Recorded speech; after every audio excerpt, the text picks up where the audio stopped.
We are the Association for Child and Adolescent Mental Health, or ACAMH for short.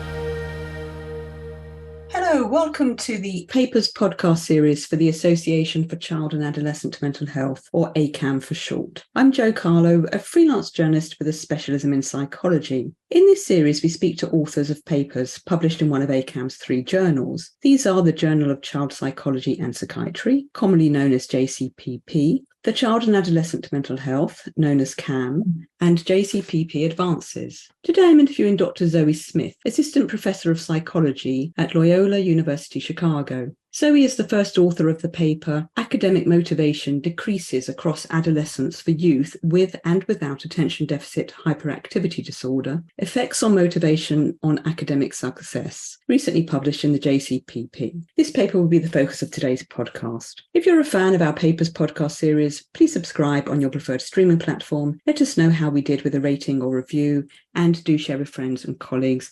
Zoe, welcome. Thank you for joining me. Can you start with an introduction about who you are and what you do? Thank you so much for having me. I'm really excited to be on the podcast. I am a child and adolescent clinical psychologist, and I really focus on working with and serving adolescents with ADHD, particularly Black and/or Latino adolescents with ADHD. As an assistant professor, my job consists of research, consists of teaching, supervising both graduate and undergraduate students, mentoring as well as service. But my research is specifically focused on creating culturally responsive assessments, interventions, measures for Black and/or Latino adolescents with ADHD who tend to be excluded a lot from research. Zoe, your paper references the self-determination theory of motivation. So before we go into the detail of the paper, I think it would be helpful if you could give us a brief overview of self-determination theory as it relates to motivation.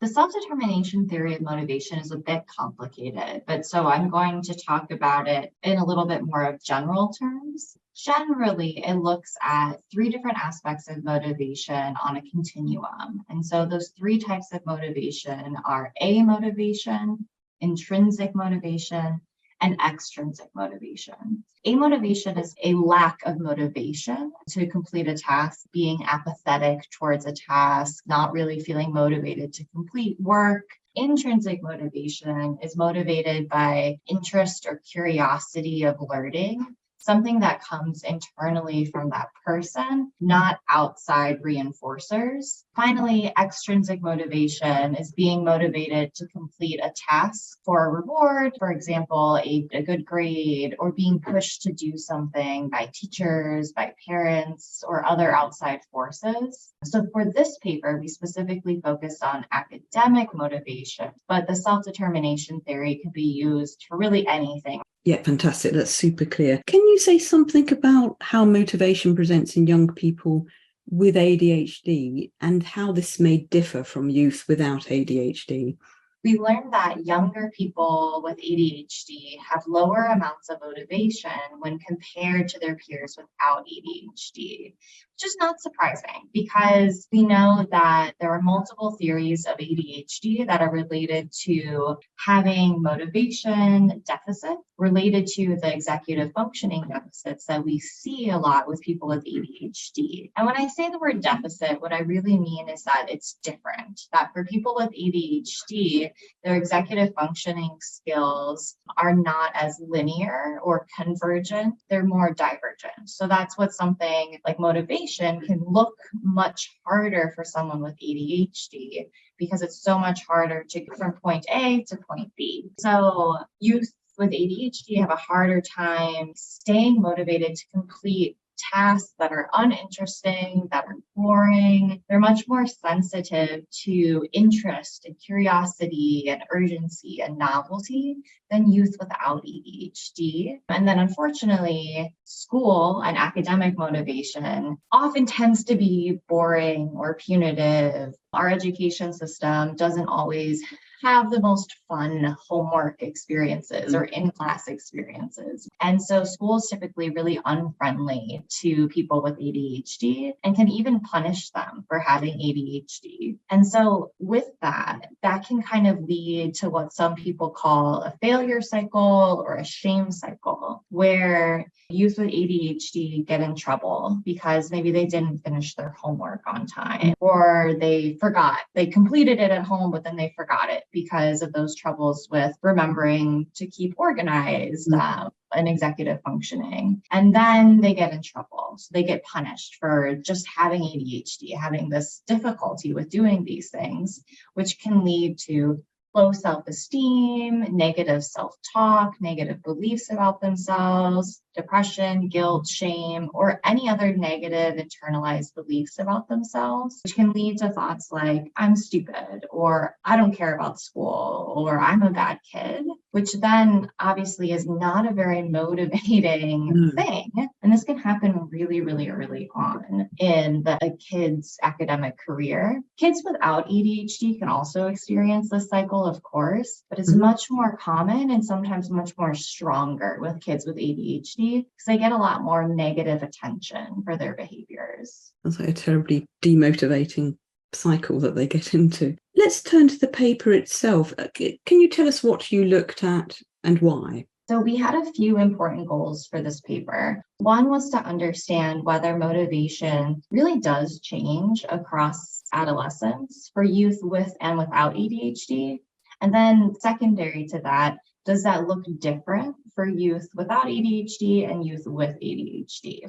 We were expecting probably both groups to decrease on motivation, but we were really curious about, okay, what does that look like for teens with ADHD and teens without ADHD? Do they look similar? Are there different processes going on? And so we really wanted to look at how does it change over time from 8th grade to 10th grade? And then is there a difference between groups? And then the second goal was to understand, okay, now that we've looked at this change in motivation, is that associated with academic success? Is there a specific aspect of motivation that maybe is tied to a different aspect of academic? And so we looked at that and whether an ADHD diagnosis made that different as well. And so our overall goal was to find basically which aspects of motivation using the self-determination theory. So amotivation, intrinsic and extrinsic motivation, and whether those are linked to academic achievement. And this is going to help us inform treatment,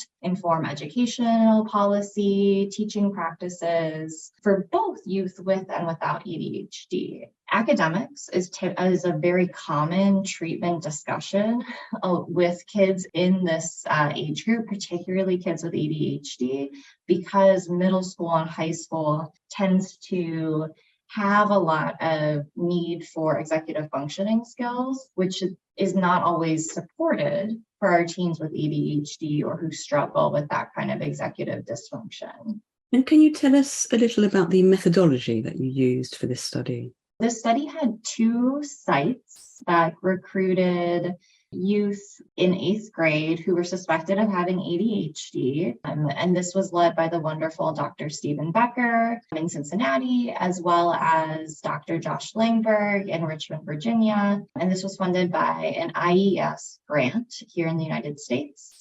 What we did is we had a measure of academic motivation that was informed by the self-determination theory of motivation. So we had an A motivation scale, an intrinsic motivation scale, and an extrinsic motivation scale. And we wanted to look at these separately because these are very different aspects of motivation. And so we wanted to see how the current school system is eliciting different types of motivation and whether that's associated with academic achievement. It's important because myself and Dr. Langberg wrote a review, I think it was in 2018, I want to say, and what we found was that particularly related to adolescents with ADHD, even though we talk about motivation a lot in the ADHD world, there weren't really as many papers using a measure that was clearly linked to a theory of motivation.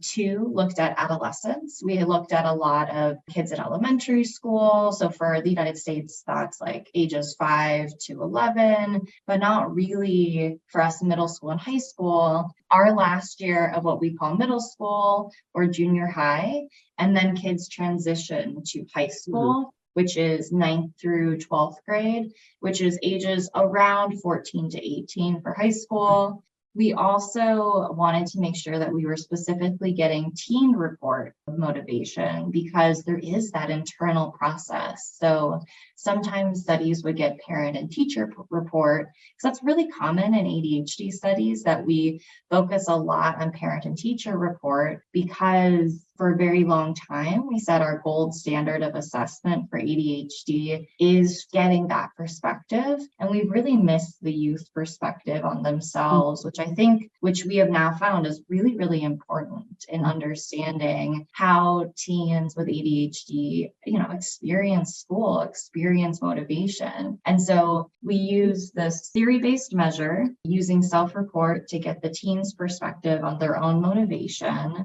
And then, like I said, we did 8th grade, which again is around ages 12 to 13, and did a full assessment. So we did a clinical interview, we did surveys, we did academic achievement testing, which was like standardized testing. And we also asked for GPA. And then in the middle time points, I believe in 9th grade and maybe the spring of 8th grade as well. And the next 3 did not have all of this in-person activity. It was mostly focused on just survey measures and getting GPA information. So GPA stands for grade point average. And in the United States, it's what's used typically to show academic success. And so I'll get into that a little bit later about why that may or may not be the best standard. And what we do is we took the 4 most commonly taught subjects, so English language arts, mathematics, science, and social studies, which is like history, and then averaged that on a 4-point scale. And so that's what GPA is.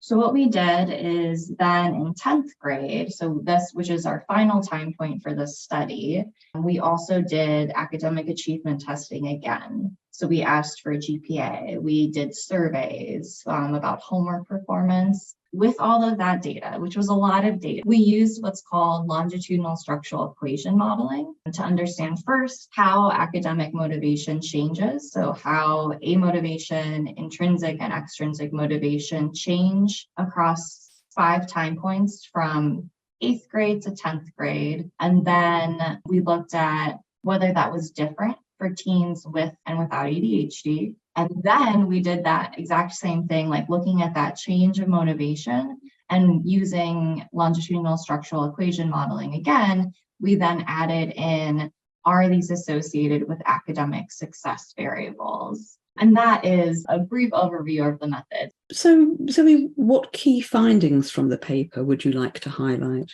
So the first one I want to highlight is that adolescents with ADHD did report lower motivation at each time point. No matter what age they were always lower on extrinsic and intrinsic motivation and higher on amotivation, that apathy related to academic motivation. But interestingly, adolescents who do not have ADHD actually decreased on motivation at a higher rate, at a faster rate than kids without ADHD. One thing that we thought about why this might be the case is that teens with ADHD already start pretty low on motivation. And so there's not as much room to change. Where teens in 8th grade without ADHD maybe haven't hit something like a failure cycle yet, or maybe haven't started having that higher levels of apathy, lower levels of intrinsic and extrinsic motivation. And so that might happen a little bit later for youth without ADHD. The big take-home message is that all teens are decreasing on academic motivation from ages 12 to 13 to ages like 15 to 16. That's obviously a problem because these are really important academic years. Then the next step we wanted to do is look at, okay, So now we know that all teens are decreasing on motivation. How is that affecting their academic success? And so we looked at this with an ADHD group and a non-ADHD group. And what we found is with the non-ADHD group, only amotivation and extrinsic motivation, so only two aspects of motivation, were associated with only one outcome, and that was GPA. So we looked at homework performance, we looked at reading, we looked at two different aspects of math, and then we looked again at that grade point average, that GPA, and that was the only thing for typically developing youth that was associated with motivation. And so what we found was that higher levels of amotivation, so that apathy, was associated with worse GPA, and then higher levels of extrinsic motivation. So extrinsic motivation is external motivators, like getting a good grade, was strongly positively associated with GPA. So more extrinsic motivation, higher GPA, which makes sense because getting a good grade, getting that external motivation, then makes kids want to get better grades, which then helps them have a higher grade point average. So for kids with ADHD, there were a lot more associations. What we found was that all aspects of motivation were associated with some aspect of academic achievement. So amotivation, extrinsic motivation, and intrinsic motivation were all associated with different aspects of academic success. For GPA, it was similar findings for teens with and without ADHD. The one difference was that intrinsic motivation was also associated with GPA for kids with ADHD. So we're still seeing that this self-belief, this intrinsic motivation about being able to learn, is really important for kids with ADHD, where it was not an association for kids without ADHD. And so that can be really important for therapists, teachers, parents, and most importantly, teens themselves, to think about how to best support their academic success and thinking about how to grow that kind of autonomy, that growth mindset, that internal motivation for themselves. Multiple aspects of motivation were also associated with homework performance, math, fluency, which is like a timed math test, and then numeric operations, which is an independent math worksheet, and that those were all also affected by motivation for kids with ADHD, but not for kids without ADHD. It's so interesting. Were any of your findings surprising or unexpected? The first one that I talked about, we at first were surprised that teens who do not have ADHD decreased at higher rates when compared to youth with ADHD. But then again, like I explained, we realized that that was most likely because there was just less room to move for teens with ADHD, and teens with ADHD still remained lower on motivations. They still were significantly lower than their peers on motivation. So they start lower and they stay lower across time. I think that this is pretty informative, though, for us to recognize, because it's showing that already in 8th grade, teens with ADHD are struggling with motivation, which now we know affects their grades, their math scores, their homework performance in high school, meaning we really need to intervene much earlier than 8th grade in helping to foster different aspects of motivation. The other somewhat surprising finding was that for neither youth with or without ADHD, we didn't find an association with basic reading ability. The reason this was surprising was that a lot of previous work with younger kids, so kids, ages 5 to 11, there's actually a pretty strong association between intrinsic motivation and reading skill, particularly basic reading skills. And so we thought, one, this could be because we're looking at an adolescence, and maybe there's just a difference, but we didn't test it in younger kids, so we're not sure. And then the other thing is that basic reading is kind of assumed at this point by 10th grade that you have basic reading skills. So it could also be that assessing things like reading comprehension or something a little bit more advanced would be a better assessment that's for another study to find Yeah. out. We didn't have that measure. Absolutely. Your paper points to motivation increasing when students are given more autonomy. That was something I picked up and that I thought was interesting in your paper. What interventions are known to foster autonomy growth in young people with ADHD? To be honest, there are very few interventions that look at that for all youth, but particularly for youth with ADHD. The biggest exception is Dr. Maggie Sibley's STAND intervention, which incorporates motivational interviewing into her treatment. And motivational interviewing is a really excellent tool that focuses on increasing autonomy. So basically, one basic skill that I really like to use for motivational interviewing is the readiness ruler. I use it with almost all the kids that I work with, particularly kids with ADHD, is trying to figure out how ready they are to complete a certain goal that they've created. First, I want to make sure that I'm getting a goal from the teen that's actually their goal and not necessarily a parent's goal or a teacher's goal, which is very important and not always, unfortunately, looked at. And so I help the teens create their own goals. And then I learn through motivational interviewing really how ready they are to do the tasks that are needed to complete that goal. And if they're not ready, we say then, that's okay. This goal can be later, but we need to find a goal that you can do right now. And how can we move and use motivational interviewing to help you feel ready and learn what you're ready to do right now? Because a lot of times we have unrealistic expectation of ourselves, of other people. And so I think that that's just a really important tool. And it's a really easy tool that teachers, parents, pediatricians, and teens themselves can use to foster this autonomy, to increase motivation for academic success. The other thing we suggest in the paper is that although this has not directly been researched with teens with ADHD, but has been researched with teens in a more general sample, is that creating a school environment that includes things like choices, education that corresponds with students' interest, even communicating a rationale for why a task is important, providing opportunities to question the work. Those are different things that teachers and parents can help teach their teen to do, to really understand not only how to critically think about information, which is really important in this world, but also to increase interest, which then increases motivation, which then increases academic success. Sticking with teachers, but let's also bring in CAM professionals and let's say policymakers too. What are the implications of your findings for all these groups? So for CAM professionals, educationists, and policymakers.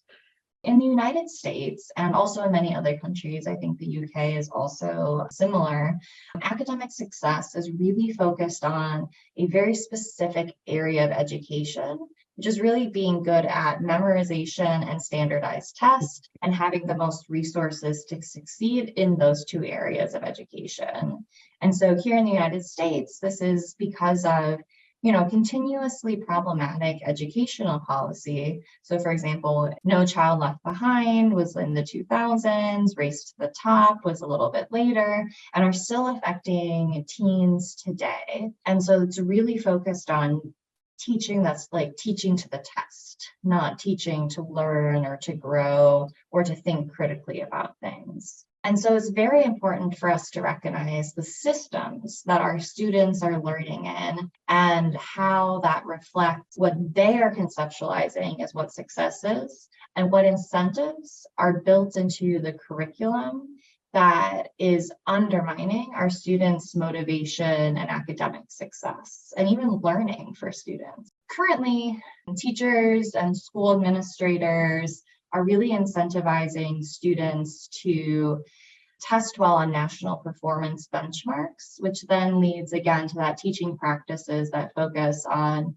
being good at standardized test taking, but not necessarily be good at learning. And so it's really focused on performance, which is an extrinsic motivator, instead of learning and growth, which are intrinsic motivators. What I would want educationalists, CAM professionals, and teachers and parents to hear is that we need to foster autonomy in our education system. And to do that, we need to change the benchmarks, the policy, and just the educational system itself. What teachers, parents, CAM professionals, teens themselves can do now is just include that student autonomy by providing those choices in learning, by teaching how to find interest in a homework assignment that may really not be interesting at all, and trying to find that novelty or urgency or interest that helps our students learn and think critically instead of just memorization.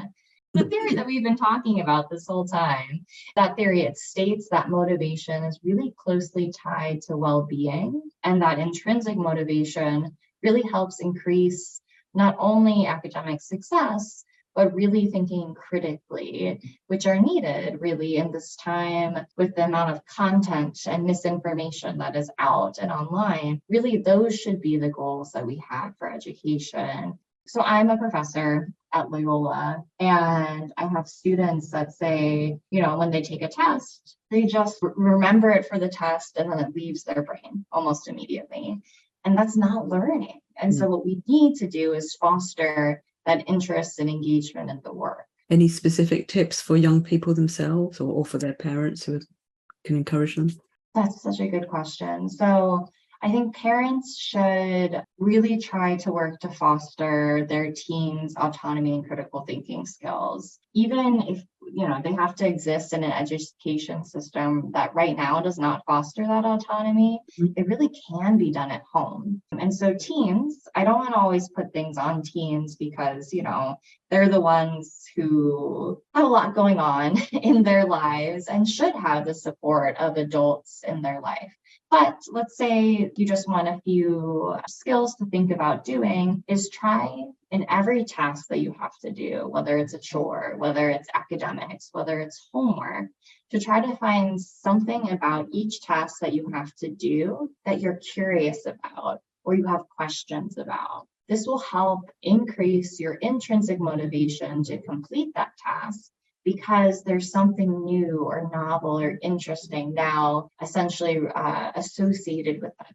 I also really want to speak specifically to teens with ADHD. This can be true for all teens, but I really want to speak to my kids there for the teens with ADHD out there. So to young people with ADHD who are struggling, I really want you to know that it's not you. It's the educational systems we have in place that are incredibly unfriendly to having ADHD, and even punitive, so punishes you for having ADHD. So I want you to know that having ADHD is a natural variation of the human experience, and there are so many reasons why ADHD exists in our world, and that even if you're in a place right now or you feel like you're not valued, you really are.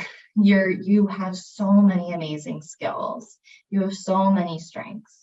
So right now, if you're struggling or falling into one of those shame or negative or failure spirals that I talked about, I just hope that you maybe have resources to seek support, talk to a parent, a teacher, a therapist about that, and focus on kind of understanding that it's not you, it's these outside enforcers around you. I really want you to know, you teens with ADHD, that you are smart, you are curious, you are fun, and I really don't want the education system to really take that brightness away. So know that my team here at Loyola, I know that ACAMH, I know so many people really believe in you. You're incredibly valuable to this world. And one thing that I think is really cool is that people with ADHD are amazing scientists, researchers, entrepreneurs, policymakers, engineers, content creators, athletes, and so much more, because people with ADHD can think divergently and can see solutions that people without ADHD don't notice. And I just want, again, teens with ADHD to know that you got this, and we also got you. Zoe, is there anything else in the paper that you would like to highlight? So I think, again, motivation is incredibly important. We've seen that it's associated with academic success, as highlighted by what we talked about earlier and shown in the paper, particularly for teens with ADHD. But I also actually want to highlight a few of our limitations from the study where we can just grow and expand upon our research. So we did not really examine how external environments and social determinants of health, how those affect motivation. And so having chronic stressors early in life, like racism, food insecurity, lack of safety at home or school, absolutely affects development, affects motivation, affects academic success. So one thing that we weren't able to assess, but hope to do so in the future, is really understand and assess these contextual factors when examining motivation.